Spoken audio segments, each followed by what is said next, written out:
Friends, once again, welcome back and very good afternoon to everybody. I hope you all are safe, your family member, your relative, your friends, your parents, all are safe. And you are enjoying this new era, this new way of learning. Friends, we had started a chapter number 7 ચાક ગતિ સાથે સંકળાયેલું chapter છે પણ એમાં પહેલો portion જે છે ને એ કણોનું તંત્ર એવો પોર્શન છે અને ત્યારબાદ ચાક ગતિ સ્ટાર્ટ થાય છે. લાસ્ટ લેક્ચરની અંદર મિત્રો આપણે દ્રવ્યમાન કેન્દ્ર બે બે કણ એક પરિમાણમાં હોય તો દ્રવ્યમાન કેન્દ્ર કઈ રીતે મળી શકે એની વાત કરી હતી. m1x1 plus m2x2 upon m1 plus m2. બે કરતા વધારે કણો હોય તો દ્રવ્યમાન કેન્દ્ર કઈ રીતે મળે એ પણ વાત કરી હતી. m1x1 plus m2x2 up to mnxn upon m1 plus m2 up to mn. એકના બદલે દ્વિપરિમાણ હોય તો જ્યાં જ્યાં xcm છે ત્યાં rcm સદિશ r આવી જાય અને x1 x2 ના બદલે r1 r2 r3 વગેરે આવે. એના ઉપરથી મિત્રો આપણે કોઈ ઘન પદાર્થનું દ્રવ્યમાન કેન્દ્ર શોધવું હોય તો એના માટેની રીત શું હતી એ પણ ડિસ્કસ કરી હતી મિત્રો. કોઈ ઘન પદાર્થ માટે દ્રવ્યમાન કેન્દ્ર શોધવું હોય તો એની જે મેથડ છે એ પણ ડિસ્કસ કરી હતી આપણે. અને એના ઉપરથી સળિયા નિયમિત વિતરણ ધરાવતો સળિયો હોય તો સળિયાનું દ્રવ્યમાન કેન્દ્ર એના એક્ઝેક્ટ મધ્ય બિંદુ પર L/2 એ આપણે સાબિત કર્યું હતું. ત્યારબાદ n કણોના તંત્ર માટે mvcm બરાબર p સાબિત કર્યું હતું અને એના ઉપરથી આપણે એક અગત્યનું પરિણામ m dvcm by dt is equals to m acm is equals to f is equals to dp by dt સાબિત કર્યું હતું. આ સમીકરણની અંદર f શું છે તો મિત્રો છેલ્લે લેક્ચરમાં આપણે એવું સાબિત કર્યું હતું. મારો અવાજ બરાબર આવે છે મિત્રો? હા સર. ઓકે, આવે છે. આપણે એવું સાબિત કરી ચૂક્યા હતા કે mvcm by dt is equals to macm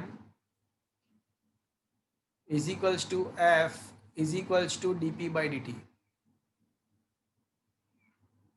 પણ આ f શું છે તો મિત્રો આ f એ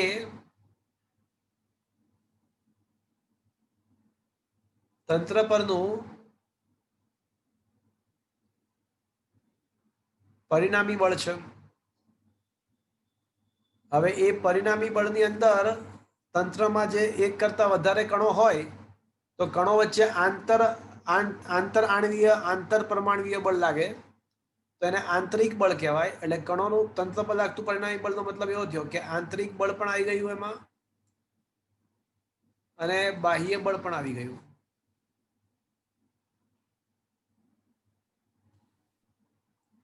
પરંતુ ન્યૂટનનો ગતિનો ત્રીજો નિયમ એવું કહે છે કે આંતરિક બળો જે એકબીજા પર કણ પર લાગતા હોય એકબીજા વડે લાગતા હોય એ સમાન મૂલ્યના અને પરસ્પર વિરુદ્ધ દિશાના હોય.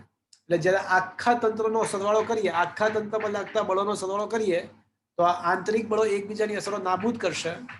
એટલે ન્યૂટનના ગતિનો ત્રીજા નિયમ અનુસાર એવું સાબિત થાય કે આ જે એફ છે એમાં આંતરિક બળની કોઈ અસર નહીં આવે કારણ કે આંતરિક બળ તો એકબીજાની અસરો નાબૂદ કરશે. જ્યારે પરિણામી બળ શોધવા માટે સરવાળો કરીશું તો આંતરિક બળો સમાન મૂલ્યના અને વિરુદ્ધ દિશાના હોવાથી એકબીજાની અસરો નાબૂદ કરી નાખશે. એટલે પરિણામી બળમાં એનો કોઈ ભાગ નહીં ભજવે. તો પરિણામી બળમાં જે ભાગ ભજવશે માત્ર કોણ ભજવશે? બાહ્ય બળ ભજવશે એવું કહી શકાય. તો અત્યાર સુધી મને ખબર નહોતી પણ હવે ખબર પડી કે ભાઈ આ જે એફ છે એ ખરેખર તો એફ એક્સટર્નલ છે.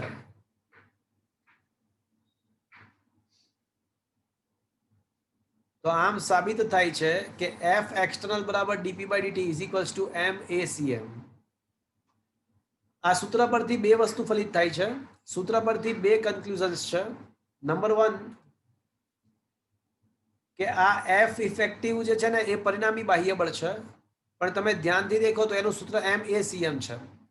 એટલે આ એફ એક્સટર્નલ બરાબર MACM એવું દર્શાવે છે કે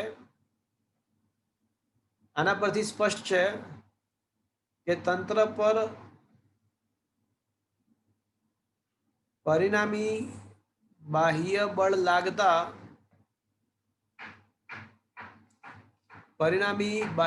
લાગતા તેનું દ્રવ્યમાન કેન્દ્ર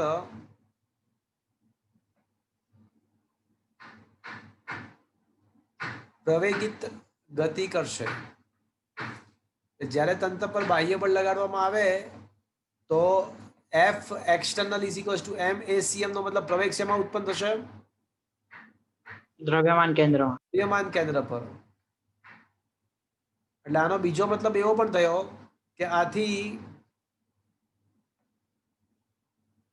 તંત્ર પર લાગતું પરિણામી બાહ્ય બળ ક્યાં લાગે છે એવું ધારી શકીએ? તેના દ્રવ્યમાન કેન્દ્ર લાગે છે તેવું ધારી શકાય. ભલે અલગ અલગ કણ પર અલગ અલગ જગ્યાએ લાગતું હોય પણ સમગ્રતયા ઇફેક્ટની ક્યાં લાગે છે? તો કે ભાઈ દ્રવ્યમાન કેન્દ્ર પર જ લાગે છે તેવું ધારી શકીએ. તેમ ધારી શકાય. આ પહેલું કન્ક્લુઝન. બીજું કન્ક્લુઝન, આ એફ એક્સટર્નલ બરાબર dp/dt. ચલો આનો મિનિંગ શું થયો? આનો મિનિંગ શું થયો બોલો?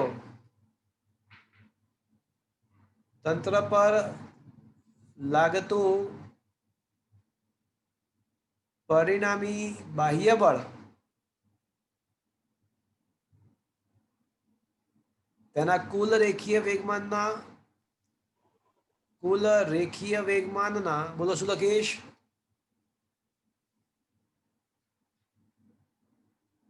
બોલો વેગમાનના ફેરફારના સમપ્રમાણમાં છે. સમયદરના સમપ્રમાણમાં અથવા સમયદર જેટલું જ હોય છે. પણ મિત્રો આ તો કયો નિયમ છે? આ તો ન્યૂટનના ગતિનો બીજો નિયમ. જે કણોના તંત્ર માટે અત્યાર સુધી ન્યૂટનના ગતિના જે નિયમો ભણ્યા હતા ને એ માત્ર એક કણ માટે ભણ્યા હતા. અત્યાર સુધી ન્યૂટનના ગતિના નિયમો જે ભણ્યા હતા એ કણ માટે ભણ્યા હતા. પણ ન્યૂટનના ગતિનો બીજો નિયમ કણોના તંત્ર માટે પણ સાચો છે. જે કણોના તંત્ર માટે ન્યૂટનનો ગતિનો બીજો નિયમ છે. તો મિત્રો ન્યૂટનના ગતિનો બીજો નિયમ કણોના તંત્ર માટે પણ સાચો છે. પણ એ સાબિત કરવા માટે આ બળ એ બાહ્ય બળ જ છે, આંતરિક બળ નથી. તમારો અવાજ કપાય છે. આ બળ એ બાહ્ય બળ જ છે, આંતરિક બળ નથી એવું સાબિત કરવા માટે આપણે આ બળ એ બાહ્ય બળ જ છે, આંતરિક બળ નથી એવું સાબિત કરવા માટે આપણે કયા નિયમનો ઉપયોગ કર્યો? ત્રીજા નિયમનો ઉપયોગ કર્યો. તો આમ કણોના તંત્ર માટે ન્યૂટનનો ગતિનો બીજો નિયમ સાબિત કરવા માટે ત્રીજા નિયમની જરૂર પડે છે. આ ઘટનાને ન્યૂટનના નિયમોનું પરસ્પર અવલંબન કહે છે. એક કણ માટે બધા નિયમો, ત્રણ નિયમો એકબીજાથી સ્વતંત્ર લખી શકાય છે. એક કણ માટે બધા જ નિયમો, ન્યૂટનના નિયમો એકબીજાથી સ્વતંત્ર લખી શકાય છે. એક કણ માટે ન્યૂટનના ગતિના નિયમો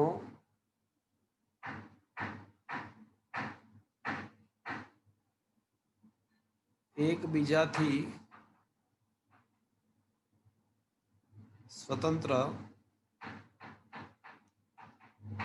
લખી શકાય છે. પરંતુ કણોના તંત્ર માટે બીજો નિયમ સાબિત કરવા, એટલે આ બળ બાહ્ય બળ જ છે તેવું સાબિત કરવા કયા નિયમની જરૂર પડી? ત્રીજા નિયમની. ન્યૂટનના ત્રીજા નિયમની જરૂર પડે છે.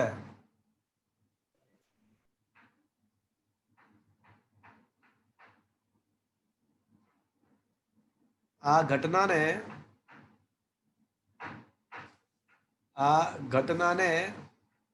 ન્યૂટનના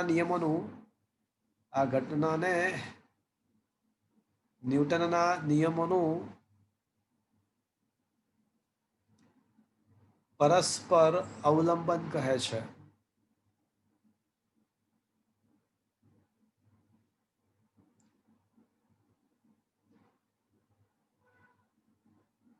તો મિત્રો ચેપ્ટર ચાલી રહ્યું છે ચાક ગતિ, પરંતુ એમાં સ્ટાર્ટિંગનો જે ભાગ છે એ કણોનું બનેલું તંત્ર એટલે એક કરતા વધારે કણનું તંત્ર, એની વાત અત્યારે કરી રહ્યા છીએ. દ્રવ્યમાન કેન્દ્ર નામનો ટોપિક ભણ્યા, ત્યારબાદ એના પર આગળ વધતા આપણે કણોના બનેલા તંત્ર માટે ન્યૂટનના ગતિનો બીજો નિયમ સાબિત કર્યો કે ભાઈ તંત્ર પર લાગતું પરિણામી બાહ્ય બળ તંત્રના કુલ રેખીય વેગમાનના ફેરફારના સમયદરના સમપ્રમાણમાં અથવા તેના જેટલું હોય છે. પણ એ બાહ્ય બળ જ છે, આંતરિક બળ નથી. એ પરિણામી બળ બાહ્ય બળ જ છે. એ લાવવા માટે ત્રીજા નિયમનો યુઝ કર્યો. અર્થાત ન્યૂટનના ગતિનો કણોના તંત્ર માટે, એક કણ માટે તો બધા સ્વતંત્ર લખાય છે, પણ કણોના તંત્ર માટે સર તમારો અવાજ કપાય છે. અવાજ કપાય છે. સર અવાજ કપાય છે તમારો. એ હા, હવે આવે છે બરાબર? હવે બરાબર આવે છે? હા સર. તો કણોના તંત્ર માટે ન્યૂટનના ગતિનો બીજો નિયમ સાબિત કરવા માટે ત્રીજા નિયમની જરૂર પડી. આ ઘટનાને ન્યૂટનના નિયમોનું અવલંબન કહે છે. મિત્રો હવે થોડા વધારે આગળ વધીએ. હવે ક્વેશ્ચન એવો છે કે આ સૂત્ર સ્વીકારી અને વેગમાન સંરક્ષણનો નિયમ તારવો. આ સૂત્ર F બરાબર dp/dt સૂત્ર સ્વીકારી વેગમાન સંરક્ષણનો નિયમ તારવો. અગત્યનો પ્રશ્ન, આજનો પહેલો પ્રશ્ન. ક્વેશ્ચન એવો છે કે F external બરાબર dp/dt is equals to MACM સૂત્ર સ્વીકારી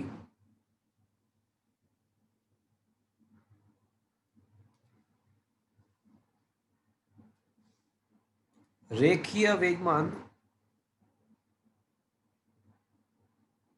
કણોના તંત્ર માટે રેખીય વેગમાન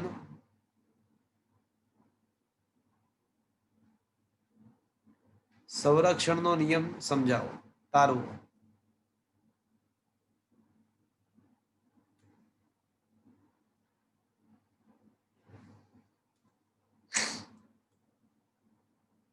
ઓકે,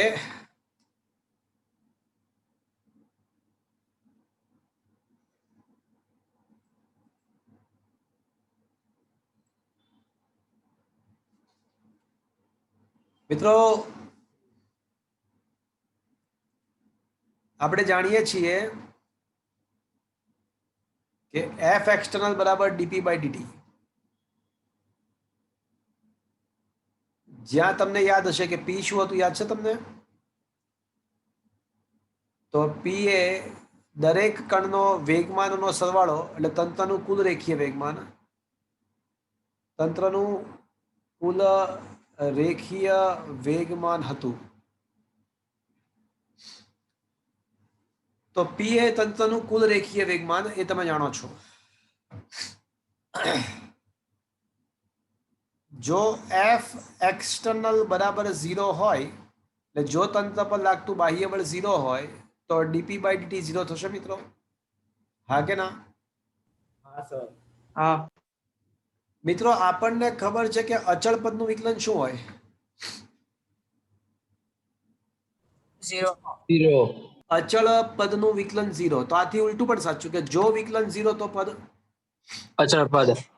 અચળ હોય, હા, અચળ પદનું વિકલન 0, તો આથી ઉલટું પણ સાચું કે જો વિકલન 0 છે તો તે પદ કેવું બનશે? અચળ. અચળ બનશે. અચળ બનશે. તો આમ સાબિત થાય છે કે P1 plus P2 up to Pn is equals two અચળ.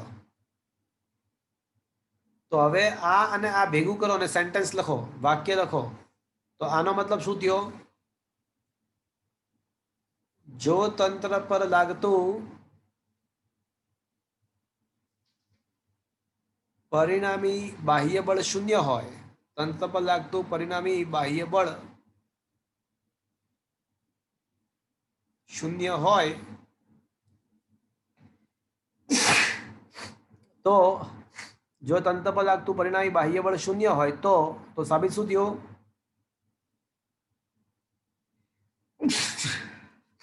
તો સાબિત શું થયું? તો તંત્રનું રેખીય વેગમાન અચળ હોય.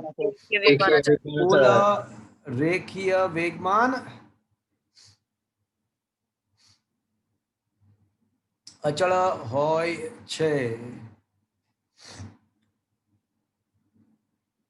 શું મિત્રો આ સમજમાં આવ્યું? હા સર. અને આ હકીકતને શું કહેવાય? શું કહેવાય?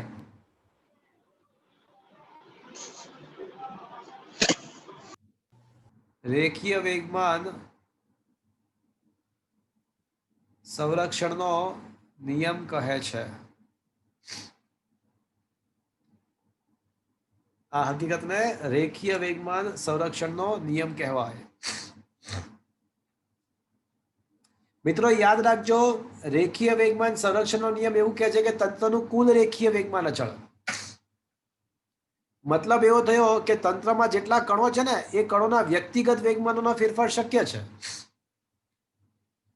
દરેક કણના વેગમાનોના વ્યક્તિગત ફેરફારો શક્ય છે, પણ એ વ્યક્તિગત ફેરફારો એવી રીતે થવા જોઈએ, દરેક કણના વેગમાનોના વ્યક્તિગત ફેરફારો શક્ય છે એટલે ડેલ્ટા P1 શક્ય છે, ડેલ્ટા P2 શક્ય છે. એટલે વ્યક્તિગત ફેરફારો શક્ય છે, પણ એ વ્યક્તિગત ફેરફારોનો સરવાળો એટલે કે કુલ ફેરફાર કેટલો હોવો જોઈએ? 0. 0 જ હોવો જોઈએ. દરેક કણના વેગમાનોમાં વ્યક્તિગત ફેરફાર શક્ય છે, પણ એ ફેરફારોનો સરવાળો 0 જ હોવો જોઈએ, જેથી કરીને કુલ રેખીય વેગમાન પાછું આપણને અચળ મળી શકે. એટલે હું એવું કહું છું કે આખા તંત્રનું કુલ વેગમાન અચળ, એનો મતલબ એવો નહીં કે દરેક કણનું વેગમાન અચળ.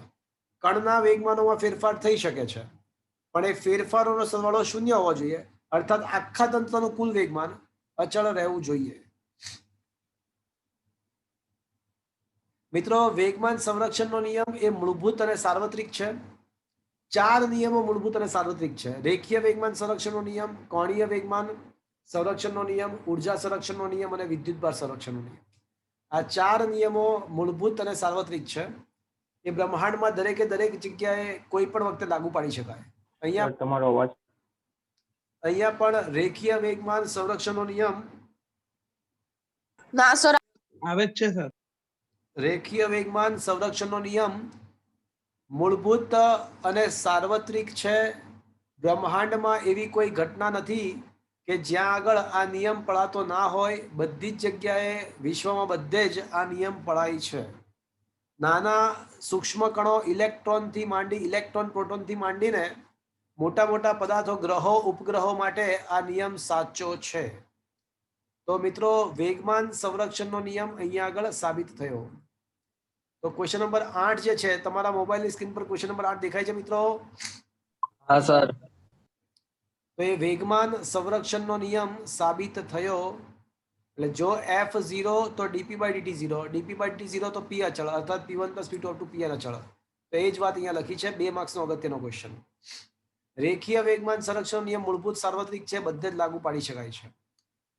તો આ ક્વેશ્ચન નંબર 8 પતી ગયો. ક્વેશ્ચન નંબર 8 ની નીચે થોડીક એક્સ્ટ્રા ઇન્ફોર્મેશન છે કે જો તંત્ર પર લાગતું બાહ્ય બળ 0 હોય, તો પ્રવેગ 0 થાય. અને દ્રવ્યમાન કેન્દ્રનો પ્રવેગ શૂન્ય થાય, પણ જો દ્રવ્યમાન કેન્દ્રનો પ્રવેગ શૂન્ય તો પછી એનો દ્રવ્યમાન કેન્દ્રનો વેગ શું બની જશે? शून्य બળ શૂન્ય તો દ્રવ્યમાન કેન્દ્રનો પ્રવેગ શૂન્ય, અને પ્રવેગ શૂન્ય તો વેગ કેવો બની અચળ અચળ અચળ, જે દર્શાવે છે કે જો પરિણામી બાહ્ય બળ શૂન્ય હોય તો દ્રવ્યમાન કેન્દ્રનો પ્રવેગ શૂન્ય થશે, એટલે કે દ્રવ્યમાન કેન્દ્રનો વેગ અચળ બનશે. અર્થાત બાહ્ય બળની ગેરહાજરીમાં દ્રવ્યમાન કેન્દ્ર તંત્રનું દ્રવ્યમાન કેન્દ્ર જો સ્થિર હોય તો સ્થિર રહેશે, અને અચળ વેગથી ગતિમાં હોય તો પોતાની ગતિ ચાલુ રાખશે. એના પછી પ્રક્ષિપ્ત પદાર્થના વિસ્ફોટની ચર્ચા કરો. પ્રક્ષિપ્ત પદાર્થના કિસ્સામાં વિસ્ફોટ દરમિયાન પ્રક્ષિપ્ત પદાર્થની ચર્ચામાં વિસ્ફોટ દરમિયાન દ્રવ્યમાન કેન્દ્રના સ્થાનની ચર્ચા કરો. માની લો કે અહીંયા આગળથી કોઈ પદાર્થને પ્રક્ષિપ્ત કરવામાં આવે છે. શું તમને આકૃતિ દેખાય છે આવડિયા? હા સર અરે ખરેખર એ પ્રક્ષિપ્ત પદાર્થ અહીંયા પડવાનો હતો, એની અવધિ પત્યા પછી એ પડવાનો હતો, પણ વચ્ચે જ વિસ્ફોટ થઈ જાય છે, ટુકડાઓમાં વિભાજિત થાય છે. તો મિત્રો, આ વિસ્ફોટ કરવાની પ્રક્રિયામાં મેં કોઈ બાહ્ય બળ લગાડ્યું નથી, અને જો મેં કોઈ બાહ્ય બળ ના લગાડ્યું હોય તો દ્રવ્યમાન કેન્દ્ર પોતાની ગતિ, જો કોઈ બાહ્ય બળ ના લગાડે જાળવી રાખે. ગતિ જાળવી अचल રાખશે, वेग की गति चालू रख એટલે પોતાની ગતિ જાળવી રાખશે. એટલે મિત્રો, આ વિસ્ફોટ દરમિયાન મેં કોઈ બાહ્ય બળ નથી લગાડ્યું તો ભલે ટુકડાઓ થઈ જાય, પણ દ્રવ્યમાન કેન્દ્ર તો છેલ્લે ક્યાં પડશે? ટુકડાઓ અલગ અલગ જગ્યાએ પડશે, પણ દ્રવ્યમાન કેન્દ્ર તો ક્યાં પડશે? દ્રવ્યમાન એના પહેલાના માર્ગ ઉપર. હા, દ્રવ્યમાન કેન્દ્ર તો પોતાની ગતિ જાળવી જ રાખશે. એટલે દ્રવ્યમાન કેન્દ્રનું સ્થાન તો અહીંયા જ આવશે જ્યાં આગળ પદાર્થ પડવાનો હતો. Is that clear friends? हाँ सर તો આમાં ખાલી આ જ સમજાવવાનું હતું કે જો વિસ્ફોટ દરમિયાન જો કોઈ પ્રક્ષિપ્ત પદાર્થ પોતાના ગતિ દરમિયાન વચ્ચે જ વિસ્ફોટ પામી જાય તો પણ દ્રવ્યમાન કેન્દ્રનું સ્થાન તો જે હતું એનું એ જ રહેશે. દ્રવ્યમાન કેન્દ્રની ગતિ તો યથાવત જળવાઈ રહેશે, કારણ કે વિસ્ફોટ કરવાની પ્રક્રિયામાં હું કોઈ બાહ્ય બળ લગાડતો નથી, એટલે દ્રવ્યમાન કેન્દ્ર પોતાની ગતિ જાળવી રાખશે. દ્રવ્યમાન કેન્દ્ર તો અવધિ જેટલા જ અંતરે પડશે, ભલે ટુકડાઓ અલગ અલગ જગ્યાએ પડી જાય. ટુકડાઓ શક્ય છે કે x1 અને x2 બે ટુકડાઓ થયા અને અલગ અલગ જગ્યાએ પડે છે, પણ દ્રવ્યમાન કેન્દ્ર તો એના એ જ સ્થાને જ્યાં એ વિસ્ફોટ થયા અગાઉ દ્રવ્યમાન કેન્દ્ર જ્યાં પડવાનું હતું ત્યાં જ વિસ્ફોટ થયા પછી પણ પડશે જ. તો શું લખ્યું છે જો વાંચીએ આપણે. આકૃતિમાં દર્શાવેલ ગતિપથ એ એક વાર સળગાયેલો અને પર્વલયાકાર પથને અનુસરતો એક પ્રક્ષિપ્ત કરેલો બોમ્બ છે. તમે ઘણી વાર નહીં હાથમાં ઓલા ફોડતા પેલું લવિંગિયું હાથ બધા આમ ફેંકો છો હાથમાં જગાવીને, કર્યું જ કોઈ દિવસ ક્યારે ફટાકડા ફોડતી વખતે? હા સર તો આવો એક બોમ્બ છે જે હવામાં ફૂટીને ટુકડાઓમાં વિભાજિત થાય છે. આ વિસ્ફોટ થવાનું કારણ, હા એ તો આપણને ખબર છે કે આંતરિક રાસાયણિક ઉર્જામાં રૂપાંતર થાય. આ વિસ્ફોટ થવાનું કારણ આંતરિક બળો છે, અને આંતરિક બળો દ્રવ્યમાન કેન્દ્રની ગતિમાં કોઈ જ ફાળો આપતા નથી. એટલે આવા પદાર્થ પર કુલ બાહ્ય બળ તો ગુરુત્વાકર્ષણ જે હતું એ જ છે, બીજો કોઈ બાહ્ય બળ લાગતું નથી. જે પહેલા લાગતું હતું એનું એ જ લાગે છે, એટલે કોઈ વધારાનું બાહ્ય બળ લાગતું નથી. એટલે એનો મતલબ એવો થયો કે વિસ્ફોટ અગાઉ અને વિસ્ફોટ બાદ દ્રવ્યમાન કેન્દ્રની ગતિ તો યથાવત રહેશે. દ્રવ્યમાન કેન્દ્રની ગતિ તો યથાવત જ રહેશે. તો વિસ્ફોટ બાદ તેનું દ્રવ્યમાન કેન્દ્ર આ ગુરુત્વાકર્ષણને કારણે પર્વલય ગતિપથ જાળવી રાખે છે. જો વિસ્ફોટ ના થયો હોત તો જ્યાં આગળ એ દ્રવ્યમાન કેન્દ્ર પડવાનું હતું ત્યાં જ વિસ્ફોટ થયા પછી પણ પડશે. Is that clear friends? Yes, હા sir. સર અચ્છા. મિત્રો, હવે આ ચેપ્ટર બે પાર્ટમાં ડિવાઈડ થયેલું હતું, કણોનું તંત્ર અને ચાક ગતિ. એમાં કણોનું તંત્ર વાળો જે પાર્ટ છે ને પતી ગયો. કણોનું તંત્ર પાર્ટ પતી ગયો. હવે ચાક ગતિ સ્ટાર્ટ થશે, પણ એ પહેલા ક્રોસ ગુણાકાર એટલે કે સદિશ ગુણાકારની વ્યાખ્યા અને તેના ગુણધર્મોની વાત આપણે નેક્સ્ટ લેક્ચરમાં કરીશું. આજના લેક્ચરની અંદર આપણે થોડા દાખલાઓ અત્યાર સુધી જે ટોપિક ભણ્યા એના પર આધારિત થોડા દાખલાઓ ગણીશું. અત્યાર સુધી જે ભણ્યા એના પર આધારિત દાખલાઓ ગણીશું.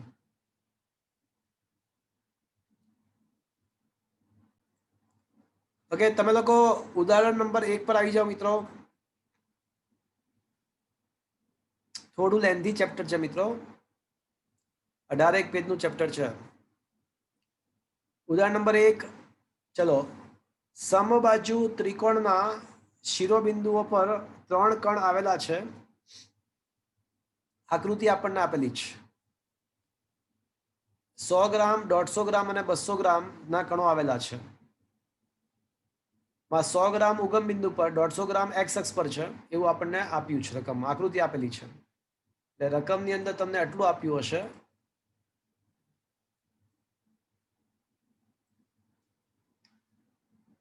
ઓકે,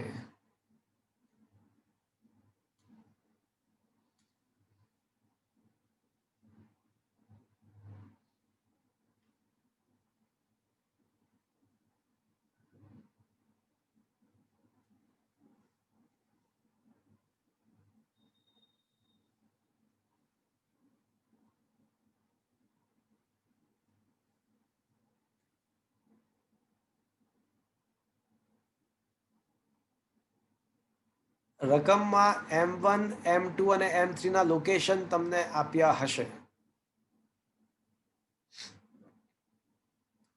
તો ક્વેશ્ચન એવો છે કે દ્રવ્યમાન કેન્દ્રનું સ્થાન નક્કી કરો. ચલો પહેલા મને એમ કહો કે આ એક પરિમાણીય તંત્ર કહેવાય કે દ્વિપરિમાણીય તંત્ર કહેવાય? દ્વિપરિમાણીય. ચલો, દ્રવ્યમાન કેન્દ્રનું સ્થાન નક્કી કરવા માટે XCM વાળું સૂત્ર લગાડીશું કે RCM વાળું? RCM વાળું. RCM. તો RCM શું છે મિત્રો? સૂત્ર બોલો. RCM બરાબર M1 R1 plus M1 M2 R2 R1 સદિશ સદિશ upon M2 Mn R2 સદિશ છેદમાં M1 plus M2 plus M3 Mn સુધી. 3 કણ છે, 3 કણ plus M3 R3 upon M1 plus M2 plus M3 upon M1 plus M2 plus M3. હવે M1 100 ગ્રામ છે, M2 150 ગ્રામ છે અને M3 એટલે M1, M2 અને M3 ના મૂલ્યો તો આપણને ખબર જ છે. પણ R1, R2 અને R3 મળી જાય ને તો કામ થઈ જાય. એટલે R1 એ M1 નો સ્થાન સદિશ છે, R2 એટલે M2 નો સ્થાન સદિશ અને R3 એટલે M3 નો સ્થાન સદિશ. ચલો, આપણને યાદ છે, યાદ કરો ચેપ્ટર નંબર 3, ચેપ્ટર નંબર 4, કોઈ પણ બિંદુનો સ્થાન સદિશ એટલે તેના યામ થાય. કોઈ પણ બિંદુનો સ્થાન સદિશ એટલે તેના યામ થાય. ચલો, તો M1 તો ઉગમ બિંદુ પર છે, તો R1 બરાબર શું આવશે મિત્રો? 0 0 0 0 0. એકદમ સત્ય વચન. R2 કેટલો આવશે? હા, આ બાજુની લંબાઈ છે ને 0.5 મીટર છે. તો આ 0.50 0.5 અને 0. X અક્ષ પરનું બિંદુ છે એટલે 0.5, 0. Is that clear friends? હા સર. વેક્ટર R3 શું આવશે? 0.25 અને 0.5 ના, ગંદી વાત. ચલો મિત્રો, તારું સદિશ હા આ cos વેક્ટર theta R3 છે અને આ આગળ 60 ડિગ્રી સમબાજુ ત્રિકોણ એટલે 60 ડિગ્રી બને. તો મિત્રો આ થશે, બોલો, R cos 60 comma R sin 60. યાદ આવે છે મિત્રો? A cos theta, હા સર. A sin theta ગઈ, યાદ છે? હા. પણ R તરીકે શું આવશે? R તરીકે બાજુની લંબાઈ કેટલી છે?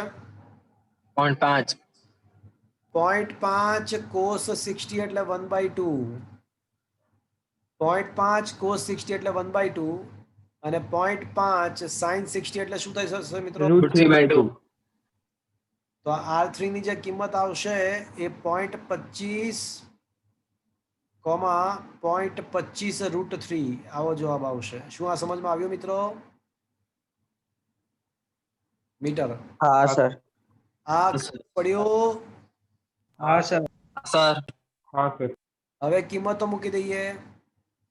M1 ના જગ્યાએ 100 ગ્રામ અને ઇન્ટુ 0,0, M2 ના બદલે 150 ગ્રામ ઇન્ટુ 0.5,0, M3 ના બદલે 200 ગ્રામ અને 0.25, 0.25√3 અને ભાગ્યા M1 plus M2 plus M3 addition કરો બધાનું તો શું થશે? 450. થશે મિત્રો? हाँ सर ચલો હવે 100 ગુણ્યા 0 ગુણ્યા 0 એટલે પહેલું પદ તો શું થઈ જશે? 0 0 બીજા પદમાં 150 ગુણ્યા 0.5 અને છે ને x અચ્છા એક छेद में 450 ना हाँ सर, 450. 450 જો 200 પ્લસ 100 એટલે 300 થાય કે નહીં? हाँ सर, પ્લસ 100 300 ને 300 ને 150 કેટલા થાય? 450 400 ને પછી 450. તો 450 તો થઈ ગયું છે. हाँ सर, अब भी अलग. हाँ सर અચ્છા ઓકે. હવે બોલો પહેલા પદમાં શું આવશે? 100 ગુણ્યા 0 0 એટલે 0 0 થઈ જશે. બીજા પદમાં 150 ગુણ્યા 0.5 એટલે 150 ગુણ્યા 0.5 74 75 કોમા 75,0 0 પ્લસ 200 ગુણ્યા 0.25 50 50 અને 200 ગુણ્યા 0.25 એટલે 50√3 50√3 અને છેદમાં તો પાછું 450 છે જ. હા ચલો હવે એક્સયામ સાથે એક્સયામ નો સરવાળો વાયયામ સાથે વાયયામ તો 75 પ્લસ 50 એટલે કેટલા આવશે? 125 125 અને 0 પ્લસ 50√3 એટલે 50 50 અને ભાગ્યા 450. ચલો તો 125 ભાગ્યા 450 કરો તો 10 ભાગ્યા 36 27 શું આવે છે? 0.27 અને એક કામ કરો 50 ગુણ્યા 1.73 √3 એટલે 1.73 50 ગુણ્યા 1.73 ભાગ્યા 450 50 ગુણ્યા 0.19 19 1.19 પછી શું આવે છે?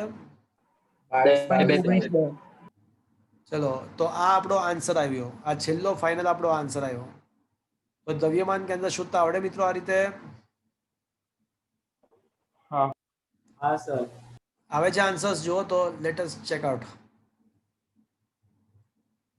આવી જાય છે બધા આન્સર્સ? હા 0.28 અને 0.19 આવી જાય. જો દેખાયું મિત્રો? Is it clear? Yes, sir. ચલો હવે એક સેકન્ડ ક્વેશ્ચન એવો છે કે એક ત્રિકોણાકાર તકતી છે તો એનું દ્રવ્યમાન કેન્દ્ર ભૌમિતિક રીતે શોધો. ત્રિકોણાકાર તકતીનું દ્રવ્યમાન કેન્દ્ર લખવાનું રહી ગયું છે પણ અહીંયા હોવું જોઈએ ભૌમિતિક રીતે શોધો. એ સૈદ્ધાંતિક રીત નહીં, ગણતરીવાળી નહીં, ભૌમિતિક રીતે શોધવાનું છે. કોઈ તકતી છે ત્રિકોણાકાર, મારે એનું દ્રવ્યમાન કેન્દ્ર ભૌમિતિક રીતે ભૂમિતિ પરથી શોધવું છે.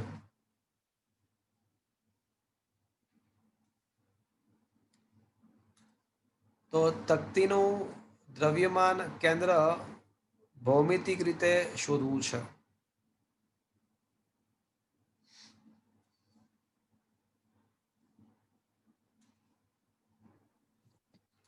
તો આ તકતી છે મારી પાસે.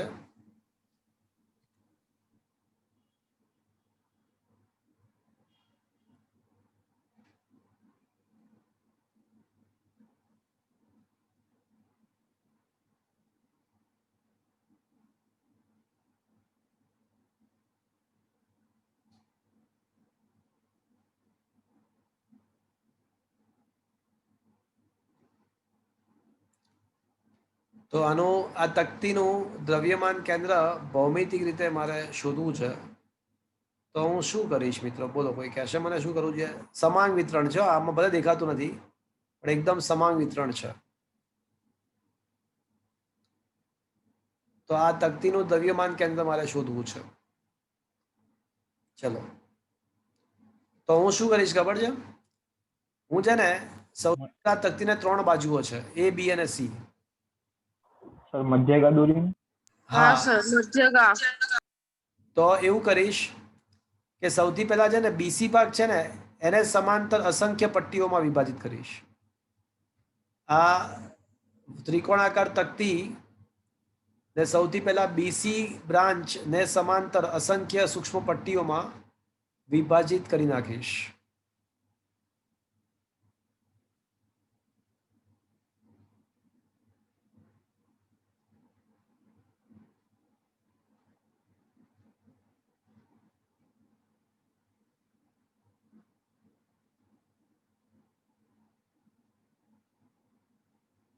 એટલે આ અસંખ્ય પટ્ટીઓમાં વિભાજિત કર્યું. અને હવે આ દરેક પટ્ટીનું મધ્યબિંદુ વિચારીશું. દરેકે દરેક પટ્ટીનું મધ્યબિંદુ વિચારીશું અને બધા જ મધ્યબિંદુને જોડી દઈશું. એટલે આપણને ત્રિકોણની એક મધ્યગા મળી જશે. ખરેખર તો એ આ રીતે એક રીતે મધ્યગા સુધી. ચલો આ સમજમાં આવ્યું મિત્રો? હા સર. હા સર. હવે હું શું કરીશ ખબર છે? હવે છે ને હું આ બીસી ના બદલે એસી બાજુને સમાંતર બધી પટ્ટીઓ બનાવીશ. આ એસી બાજુને સમાંતર પટ્ટીઓ બધી બનાવીશ. मैं यहाँ टुकड़ों में जी रहा हूँ, तू कहीं टुकड़ों में जी रही है.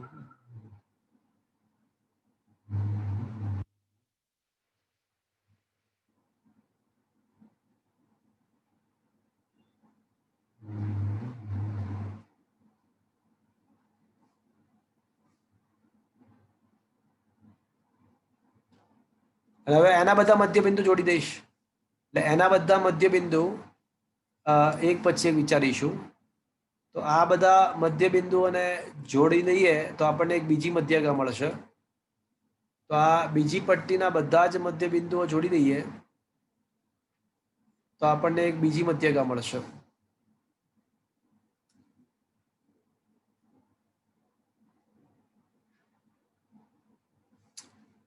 અને એ જ પ્રમાણે હવે હું શું કરીશ મિત્રો? એ જ પ્રમાણે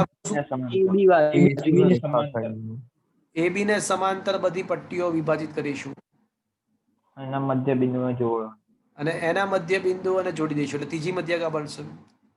અને ત્રણે ત્રણ મધ્યગાઓનું જે છેદન બિંદુ છે એ ત્રણ મધ્યગાઓનું જે છેદન બિંદુ છે એ છેદન બિંદુ જ આપણા માટે સમગ્ર તંત્રનું દ્રવ્યમાન કેન્દ્ર બનશે. એટલે ત્રિકોણનું મધ્ય કેન્દ્ર એ જ દ્રવ્યમાન. હા, પરફેક્ટ. એટલે ખરેખર તો ત્રિકોણનું મધ્ય કેન્દ્ર જ થયું. સંમિત પદાર્થ હોય ને તો મિત્રો સંમિત પદાર્થ હોય તો એવા સંજોગોમાં સંમિત પદાર્થનું દ્રવ્યમાન કેન્દ્ર તેના ભૌમિતિક કેન્દ્ર પર હોય તો એ ભૌમિતિક રીતે આપણે આ રીતે દ્રવ્યમાન કેન્દ્રનું સ્થાન શોધી શકીએ. શું મિત્રો આ સમજમાં આવ્યું? સર એક્ઝેક્ટલી સંમિત પદાર્થ એટલે શું? ખાલી છે બધા આપણા આકારો આપને ખબર છે એવા હા, પદાર્થો એ કે વાત એક્ઝેક્ટલી. અને એમાં પાછું દ્રવ્યનું વિતરણ પણ સમાન રીતે થાય. એમાંય દ્રવ્યનું વિતરણ પણ સમાન રીતે થયેલું હોવું જોઈએ. Okay sir. તો આ તમને એવું પૂછાય, આટલો બધો અગત્યનો નહીં પણ એવું પૂછાય કે કોઈ સંમિત પદાર્થનું દ્રવ્યમાન કેન્દ્ર ભૌમિતિક રીતે કઈ રીતે શોધી શકાય એ સમજાવો. તો એ આ વાત સમજાવી. Is that clear friend? શું કર્યું છે ખ્યાલ આવ્યો તમને આમાં?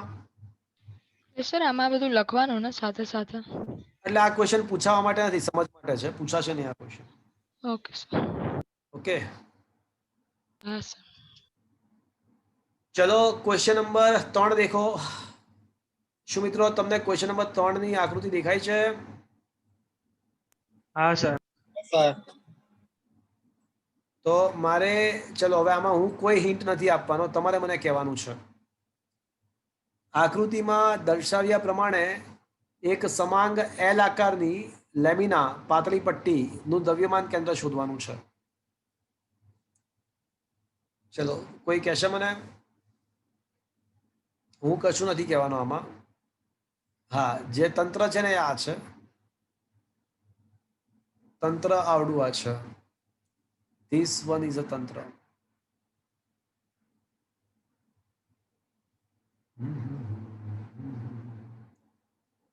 આ તંત્ર છે.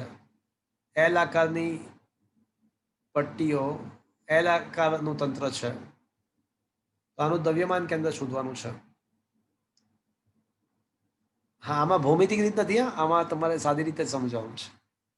કોઈ કહેશે હું કઈ રીતે શોધી શકું? આમાં ટ્રીક વાપરવાની છે.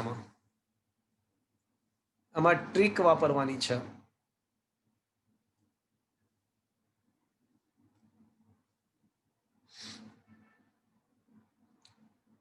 બોલો, છે કોઈ માઇકાલાલ કે માઇકી લાલી? કોઈ મને કહેશે કઈ રીતે શોધીશું? સર આ જે દરેક બાજુ જે સમાન છે કે અલગ અલગ છે? બધું સમાન જ છે. જુઓ ને, 1 લખ્યું જ છે કે આ પણ 1 મીટર છે અને આ પણ 1 મીટર જ છે. આ પણ 1 મીટર છે, આ પણ 1 મીટર છે. તો સર દરેક બિંદુનું પહેલા જે આમાં યામ આપેલા છે એ લખી લેવાનું અને પછી ટોટલ દળ આપેલું છે અને આ ચોરસ છે એટલે એને વિભાજિત કરીને કોઈક રીતે દળ શોધવાનું એવું કંઈક. ના, સાંભળો મારી વાત. મારી વાત ધ્યાનથી સાંભળજો. આ સમગ્ર તંત્રને હું 3 ભાગમાં વિભાજિત કરીશ. સમગ્ર તંત્રને 3 ભાગમાં વિભાજિત કરીશ. 1, 2 અને 3. હવે ભાગ 1 નું કેન્દ્ર અહીંયા આગળ છે. ચોરસ તકતી બની આવડી. ભાગ 3 ભાગ 3 ચોરસ તકતી બનશે. તો ભાગ 1 નું કેન્દ્ર અહીંયા આવશે મિત્રો. ભાગ 2 નું કેન્દ્ર અહીંયા આગળ અને આ 3. તો આ રીતે હવે એવું કહી શકાય કે આ પદાર્થમાં છે ને, આ તંત્રમાં 3 કણો છે. C1, C2 અને C3 3 જ કણ છે. મેં શું કર્યું કે આ ભાગ 1 નું કેન્દ્ર C1 પર છે એટલે ત્યાં આગળ ભાગ 1 બરાબર ખાલી C1. ભાગ 2 નું કેન્દ્ર C2 પર છે અને ભાગ 3 નું કેન્દ્ર C3 પર છે. તો હવે આપણા તંત્રમાં 3 કણો છે એવું માનીને ચાલી શકીએ. અને દ્રવ્યમાન કેન્દ્રનું સૂત્ર શું છે મિત્રો?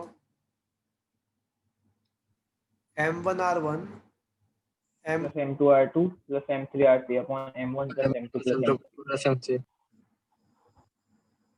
M લખી નાખું ચાલશે? હા, કારણ કે 3 અને 10 સમાન. 3 ના દળ સમાન જ છે. હા કે ના? હા સર. અને M1, M2 અને M3 પણ લખવાની જરૂરત નથી. બધા એમ જ બનશે. એ બધા એમ જ બનશે. તો બધામાંથી M કોમન. તો શું આવશે? R1 plus R2 plus R3 upon 3. ચલો અહીંયા સુધી પહોંચ્યા બધા? હા સર. હવે આ સૌથી પહેલો જે C1 છે એનો સ્થાન સદિશ એટલે યામ. એના યામ શું આવશે?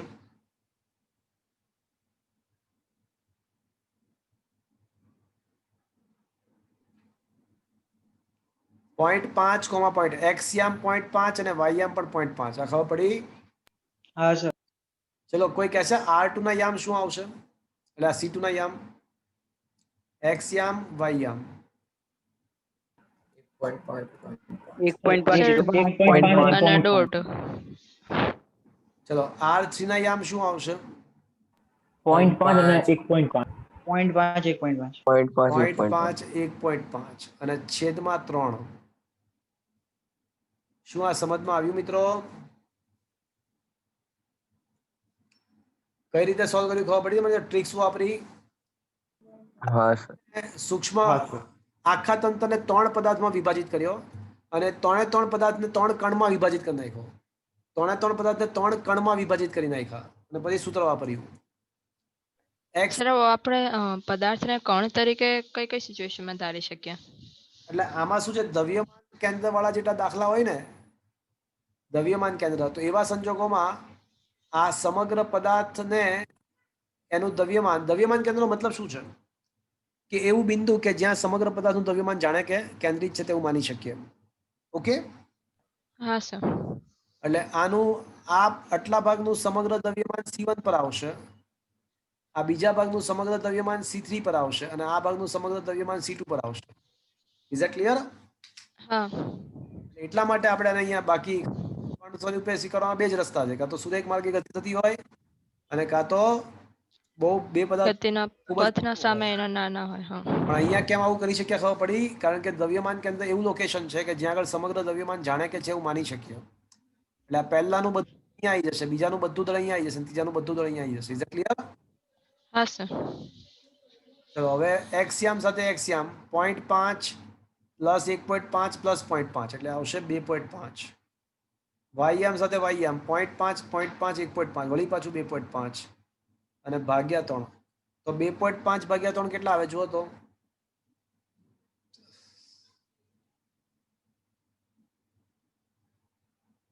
અથવા એવું કહી શકાય 25 ભાગ્યા 30 8.3. 25 ભાગ્યા 30 એટલે 5 ભાગ્યા 5 6 કોમાં 5 6 થશે, કહી શકાય આવું. એટલે કહું તમને 0.83. 0.83 એવું આવશે. હવે પોઈન્ટમાં લખે તો ચાલે. ના ચાલે ને. 0.5 6 is that clear friends? Sir R1 R2 R3 કઈ રીતે લીધા સર? એ પણ બિંદુનો સ્થાન સદિશ એટલે તેના યામ થાય. તો x યામ અને y યામ શોધવાના હોય. ચલો R1 એટલે કોનો યામ? તો કે આ C1 નો યામ અહીંયા આગળ. તો આના યામ કઈ રીતે મળે? તો આટલો એનો x યામ થયો અને આટલો એનો y યામ થયો. તો આખું 1 મીટર અંતર છે. તો અહીંયા આટલું કેટલું આવશે? ડોટ. આખું 1 મીટર છે તો અડધું મીટર અને ઉપર પણ 1 મીટરનો અડધું. સમજ પડ્યો? હા સર. યામ જ શોધવાના છે, સમજ્યા? હા. ઓકે. હા સર. ચલો હવે અલગ ટાઈપના દાખલાઓ છે. સ્વાધ્યાયના દાખલાઓ પર આવીએ. ઉદાહરણ હવે બધા અલગ છે, અલગ થિયરીઓ પર છે. સ્વાધ્યાયનો પહેલો ક્વેશ્ચન તમને જાતે આપું છું. સ્વાધ્યાયનો બીજો પ્રશ્ન. પહેલો ક્વેશ્ચન જાતે આપું છું. બીજો પ્રશ્ન, HCl ના અણુમાં 2 પરમાણુઓના ન્યુક્લિયસો વચ્ચેનું અંતર 1.27 એંગસ્ટ્રોમ છે. HCl ના અણુમાં 2 પરમાણુઓ વચ્ચેનું અંતર 1.27 એંગસ્ટ્રોમ છે. એમાં હાઇડ્રોજન અને ક્લોરીન 2 પરમાણુ આવશે. HCl હાઇડ્રોજન અને ક્લોરીન પરમાણુ. તો આપ્યું છે કે ક્લોરીન પરમાણુ હાઇડ્રોજન પરમાણુના દ્રવ્યમાનથી 35.5 ગણો દળદાર છે. એનો મતલબ એવો થયો કે ક્લોરીનનું દ્રવ્યમાન જો હાઇડ્રોજનનું દ્રવ્યમાન આપણે એમ ધારીએ તો ક્લોરીનનું કેટલું ધારવું પડશે? 35.5. પ્લસ 35.5 પ્લસ નહીં, ગણો ગુણાકાર. હા. 35.5 ગુણ્યા 5. આ સમજ પડી મિત્રો? હા હા સર. સર. તો દ્રવ્યમાન CM નું સ્થાન એટલે કે દ્રવ્યમાન કેન્દ્રનું સ્થાન નક્કી કરવાનું છે. દ્રવ્યમાન કેન્દ્રનું સ્થાન નક્કી કરવાનું છે. તો છે ને સ્થાન હંમેશા કોઈને કોઈની સાપેક્ષે નક્કી થાય. એટલે હું છે ને હાઇડ્રોજનની સાપેક્ષે નક્કી કરી છે. તો મિત્રો હાઇડ્રોજનને ક્યાં રાખી દેવું આપણા માટે હિતાવહ રહેશે?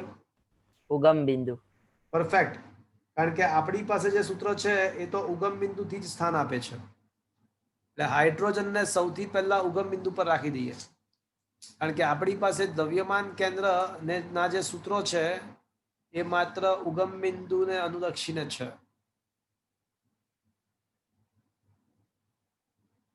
એટલે હું શું કરીશ કે હાઇડ્રોજનને ઉગમ બિંદુ પર રાખી દઈશ.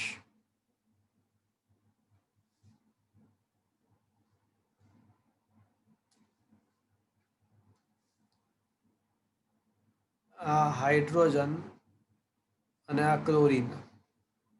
હવે દ્રવ્યમાન કેન્દ્રનું સ્થાન શોધવા માટે એક પરિમાણમાં જ છે બધું.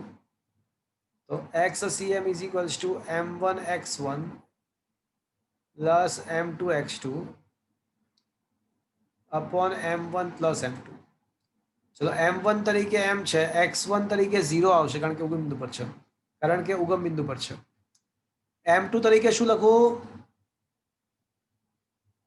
35.5 m. 30.5 m. 35.5. M અને X2 તરીકે શું લખું? આ હાઇડ્રોજન અને ક્લોરીન વચ્ચેનું અંતર આપણને આપ્યું છે. કેટલું આપ્યું છે? 1.27 એટલે આ 1.27 એંગસ્ટ્રોમ આપેલું છે આપણને.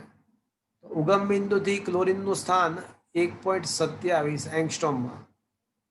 અને છેદમાં m1 પ્લસ m2, m1 તરીકે m, m2 તરીકે 35.5 m, તો 35.5 m પ્લસ m એટલે શું? 33.5 એમ. 30.5 એમ.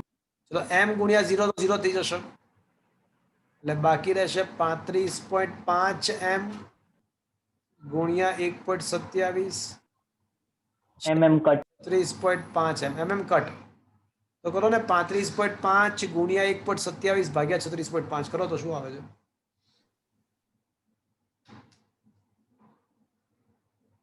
વન 1.2352. શું આવે છે? 1.2352 into 10 to 1.2352.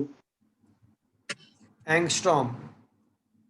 તો આ આપણને દ્રવ્યમાન કેન્દ્રનું સ્થાન મળ્યું, પણ ક્યાંથી, કયા બિંદુને લક્ષીને? ઉગમ બિંદુ. ઉગમ બિંદુ પર કોણ છે? હાઇડ્રોજન. હાઇડ્રોજન. તો હાઇડ્રોજન પરમાણુથી આ દ્રવ્યમાન કેન્દ્રનું આપણને સ્થાન મળ્યું. એટલે આ તંત્રનું દ્રવ્યમાન કેન્દ્ર હાઇડ્રોજન પરમાણુથી કેટલા અંતરે? 1.23.5 એંગસ્ટ્રોમ જેટલા અંતરે હશે.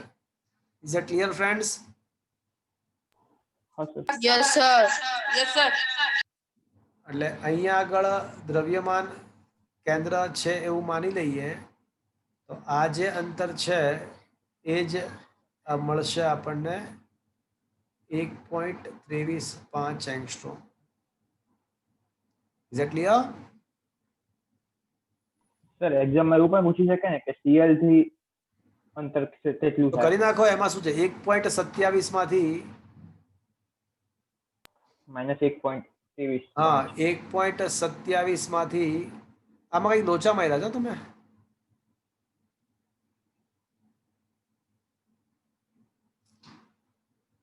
અચ્છા, ઓકે, હા 1.27 માંથી 1.23 બાદ કરી નાખો તો શું આવશે? 0.4. 0.04. 0.04. હા, તો ક્લોરીન થી અંતર 0.04 જેટલું હશે. Is that clear? તો કોની નજદીક થયું? ક્લોરીન ની નજીક. તો ખબર જ હતી ને આપણને, ખબર જ હતી કે કોની નજીક હોય? ક્લોરીન ની ક્લોરીન. કારણ કે ભારે છે. ભારે. છે. તો બરાબર છે, ક્લોરીનનું કદાચ ભારે છે. વધારે છે. બરાબર છે. Is that clear friends?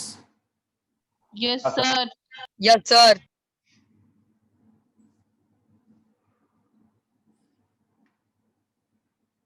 તો શું મિત્રો આ દાખલો સમજમાં આવ્યો? હા સર. Yes, sir. હા સર.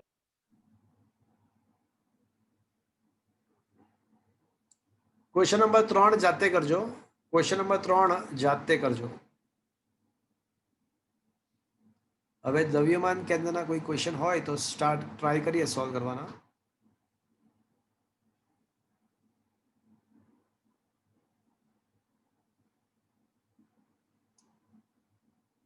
અચ્છા, ક્વેશ્ચન નંબર 16 છે કે નહીં એ ચેક કરવું પડશે. જો ક્વેશ્ચન નંબર 16 હોય ને તો બહુ જ સરસ ક્વેશ્ચન છે.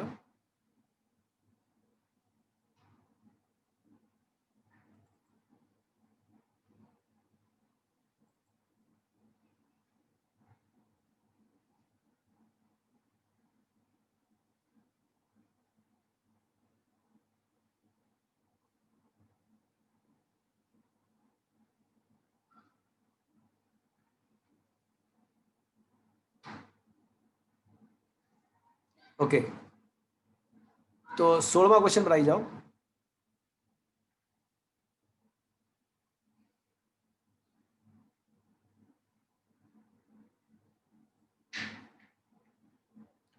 So friends, it is a very interesting question, very most important question. થોડો અલગ ટાઈપનો છે, સમજવો પડે એવો છે, થોડું વિચારજો. ઊંધો ક્વેશ્ચન છે.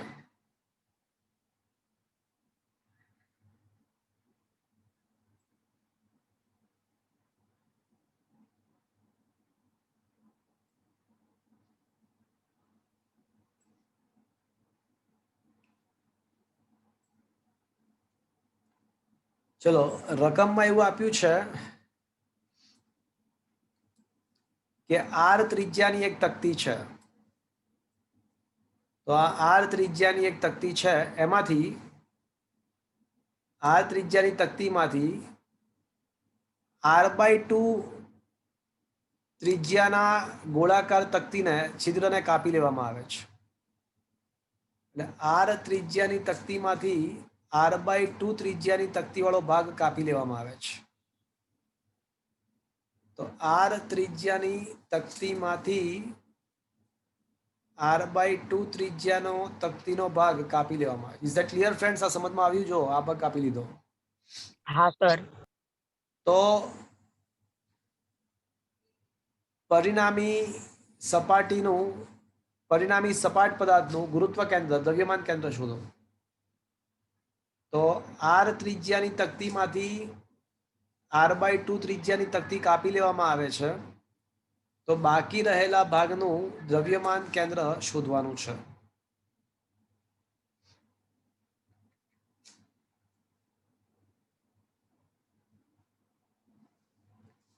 મિત્રો, હું એવું કહી શકું કે આ જે મોટી તકતી છે એ નાની તકતી અને બાકી રહેલા ભાગનું મિશ્રણ હતું, એવું કહી શકાય?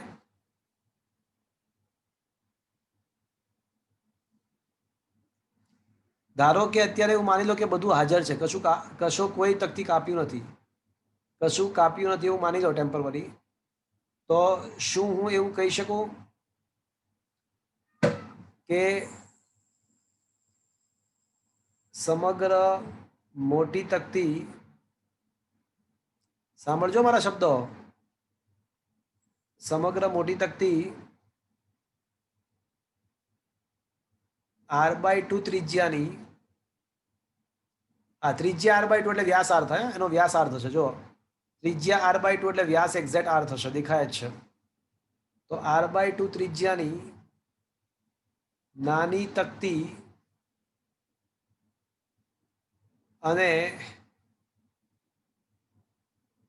બાકી રહેલા ભાગ વડે રચાય છે, વડે બનેલ છે, એવું ગણી શકાય? વડે બનેલ છે તેવું માની શકીએ? હા સર. હા. ધારી શકાય. હા કે ના? અત્યારે કશું કાપ્યું નથી એવું માનતા. તો મોટી તકતી ઇઝ ઇક્વલ્સ ટુ શું? તો મોટી તકતી બે પદાર્થની બનેલી છે. કયા કયા બે પદાર્થ? તો કે ભાઈ નાની તકતી અને બાકી રહેલો ભાગ. અને બાકી રહેલો ભાગ.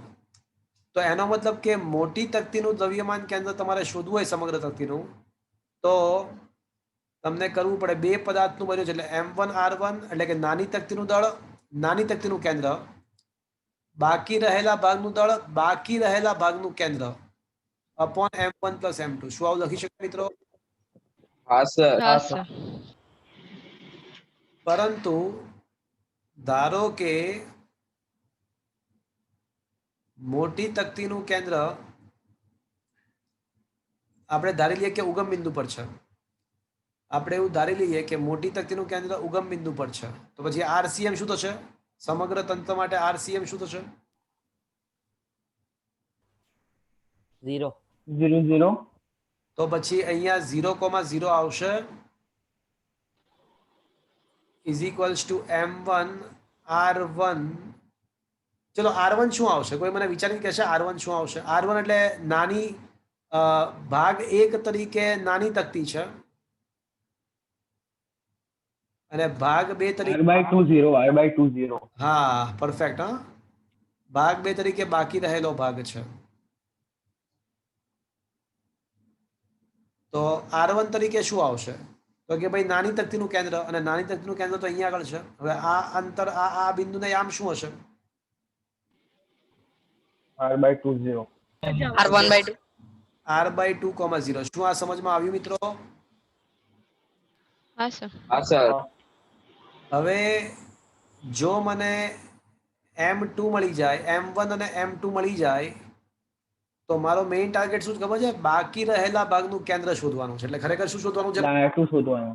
r2 શોધવાનું છે. શું મિત્રો સમજમાં આવ્યું? આ એટલે આપણો ટાર્ગેટ r2 શોધવાનો છે. અને છેદમાં કઈ ના લખું તો ચાલશે? હવે છેદમાં m1 પ્લસ m2 ના લખું તો ચાલશે? કેમ? કારણ કે એ આ જમણી ડાબી બાજુ જશે ગુણાકારમાં, તો શું થઈ જશે? 0.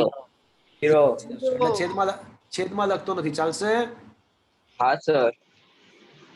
ચલો હવે છે ને, તો હવે મને કોઈ કહેશે હવે મારો ટાર્ગેટ શું હશે? મારો મેઇન ટાર્ગેટ R2 હવે દળ શોધવાનું.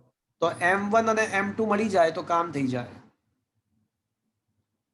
તો મારો ટાર્ગેટ છે ને હવે M1 અને M2 શોધવાનો છે. એના માટે એક નવી ભૌતિક રાશિ પિક્ચરમાં લાવીશું, પૃષ્ઠ ઘનતા, પૃષ્ઠ દળ ઘનતા. કદાચ વાત કરી હતી મેં કે દળ ભાગ્યા ક્ષેત્રફળ. હા, દળ ભાગ્યા ક્ષેત્રફળ. તો એને આપણે M/L². હા, M અપોન, ધારો કે સમગ્ર તકતીનું દળ ધારો કે M છે, ધારો કે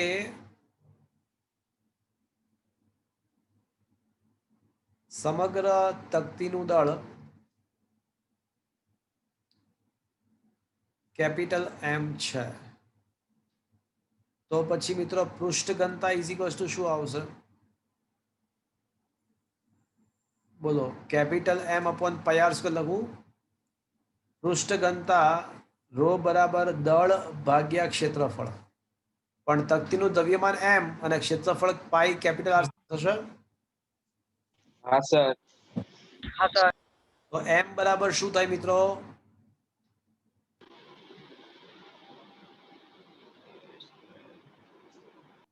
rho into pi R square થશે. હા સર. આની તકતીનું દળ કેટલું આવશે?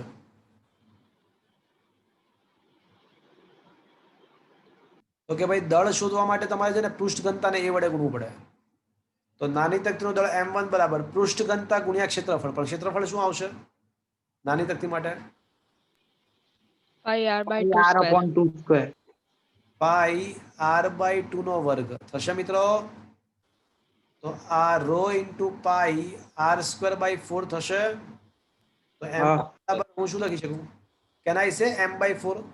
કારણ કે rho into pi R square તો કેપિટલ M હતું. હા સર. તો આના પરથી કહી શકાય કે બાકી રહેલા ભાગનું દળ કેટલું આવશે? બાકી રહેલા ભાગનું દળ M/2. તો M2 તમારે શોધવું હોય તો આખી તકતીમાંથી નાની તકતીનું દળ બાદ કરી નાખો તો રહેલા ભાગનું દળ મળી જશે. અને કેટલું મળશે મિત્રો? 3m/4. તો હવે આ બધી જ કિંમતો અહીંયા મૂકી દઈએ. તો 0,0 ઇઝ ઇક્વલ્સ ટુ અહીંયા આવશે M/4 R/2, અને M2 ના બદલે શું લખું મિત્રો? 3m/4 into R2. R2. ચલો M/4 કોમન અને 0 ના છેદમાં જાય તો શું થઈ જશે? M/4 common 0. અને 0 ના છેદમાં જાય એટલે 0 થઈ જશે. 0,0 ઇઝ ઇક્વલ્સ ટુ M/4 ને કોમન લઈ લઈએ મિત્રો. તો રહેશે R/2, 0 પ્લસ R2. આવું લખાશે મિત્રો. હા સર. હા સર. 4 કોમન લીધા અને 0 ના છેદમાં દાખલ કરીએ એટલે 0 થઈ જશે. હવે છે ને 0 માઇનસ R/2, 0 માઇનસ 0 એટલે આ સાઈડ શું આવશે મિત્રો? Minus -R/2 into 0. 0 is equals two 3R2. આ સમજ્યા? હા સર. તો હા સર. R2 ને સૂત્રનો કરતા બનાવીએ તો 3 વડે ભાગવું પડશે તો શું આવશે? -R/6. -R/6. અને 0. 0. તો ધીસ ઇઝ ધી આન્સર. તો આમ બાકી રહેલા ભાગનું દ્રવ્યમાન કેન્દ્ર, બાકી રહેલા ભાગનું દ્રવ્યમાન કેન્દ્ર ઉગમ બિંદુની માઇનસ નો મતલબ ડાબી બાજુ આવશે, અને એનું બાકી રહેલા ભાગનું દ્રવ્યમાન કેન્દ્ર અહીંયા આવશે. ને કેટલા અંતરે આવશે? અંતર કેટલું હશે? R/6. તો શું મિત્રો આ દાખલો સમજમાં આવ્યો? લોજિક શું આપણે ખબર પડી? ઉલટું ઉલટું કામ. શું આ સમજમાં આવ્યો મિત્રો દાખલો? હા સર. Very most important. હા સર. એટલે આમાં લોજિક શું વાપર્યું કે આખી મોટી તકતીને બે પાર્ટમાં ડિવાઈડ કરી નાખી, નાની તકતી અને બાકીનો ભાગ, અને બાકીના ભાગનું કેન્દ્ર શોધી કાઢ્યું આપણે R2. Okay okay sir. તો -R/6, 0 આવી જાય જો છેલ્લે. ઓકે બસ તો ફ્રેન્ડ્સ, દ્રવ્યમાન કેન્દ્ર પર આધારિત જેટલા દાખલાઓ હતા એ બધા જ અહીંયા આગળ ફિનિશ થઈ જાય છે. તો આજનો સેશન પણ મિત્રો આજે અહીંયા સુધી રાખીએ આપણે. બોલો કાલે લેક્ચર રાખવું છે કે JEE સોમવાર લેવું છે? સર સોમવારે. સોમવારે સર.